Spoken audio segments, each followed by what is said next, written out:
Hello, everybody, and welcome to Canadian Football Perspective. CFP today, we are breaking it down for you here, as always, brought to you by Fox 40. Thank you to them for supporting all things CFP. Of course, go to fox40shop.com, get everything that you need, or just go there to give them an extra click or two. We always appreciate that. Anything you can do to help the people that have helped us ever since we have launched Canadian Football Perspective back in 2021. They have been the title sponsor. They have been the one that has carried us through. So thank you, as always, to Fox 40. Today, here on CFP Today, we are discussing all things the CFL negotiation lists fully unveiled.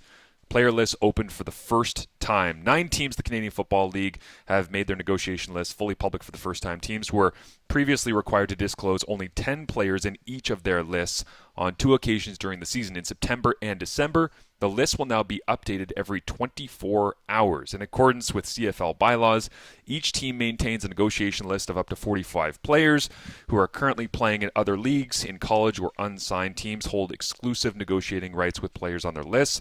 They can be added, traded, removed at any time. It was developed in the 1950s and serves as a key component of the 1958 merger of the founding leagues that are now known as the CFL's East and West divisions. Now, why is this important? This is interesting because we have always in the past heard player to be named later or a negotiation list player, and those things typically are not disclosed. What? That's my whole point. No. Hang on, buddy. And so you end up having a ton of names, and I got access to the list because I wrote an article for CFL.ca that we ended up doing essentially, hey, here are the 10 names that you might want to know of players that are on this list. So the ones that I grabbed for you, Winnipeg's got 3 quarterbacks that jumped off the page to me. TCU quarterback Max Duggan, Notre Dame quarterback Ian Book, and Vanderbilt quarterback Diego Pavia are the 3 that I highlighted here for Winnipeg in the article that's up on CFL.ca now. Max Duggan in 2022, despite the fact that TCU went all the way to the national championship and then got absolutely obliterated, he was 12-2 and he passed for 3,600 yards, 32 touchdowns, 8 interceptions.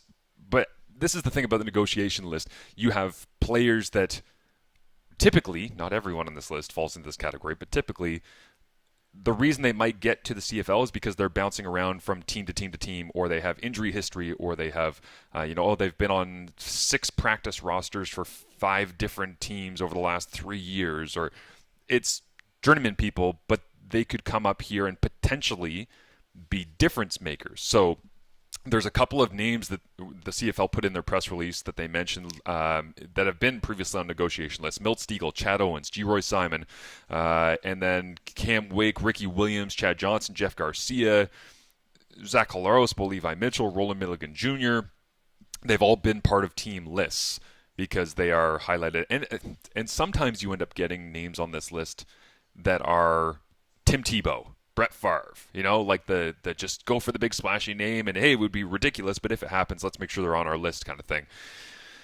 I didn't really see a lot of that when I went through the full list and looked at everything, as people can now, because, like I say, they will update every 24 hours.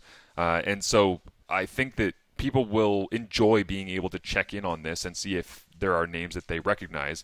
With that being said, there are a lot of names that are being put on this list that people will not recognize because it's not the flashy stuff that helps you actually build a roster. So Saskatchewan, I highlighted Chase Claypool, as well as North Dakota State quarterback Trey Lance, who's a former 3rd overall selection, two-time FCS national champion in 2018 and 2019. Toronto defensive back from London, Ontario, Sidney Brown as well. BC has Marshall defensive back Stephen Gilmore, who is the younger brother of Stephon Gilmore, who used to be the NFL Defensive Player of the Year back in 2019. And then Hamilton has Pittsburgh quarterback Keaton Slovis, who was kind of a big-name guy when he came out, went to USC. And Toronto has Shedeur Sanders.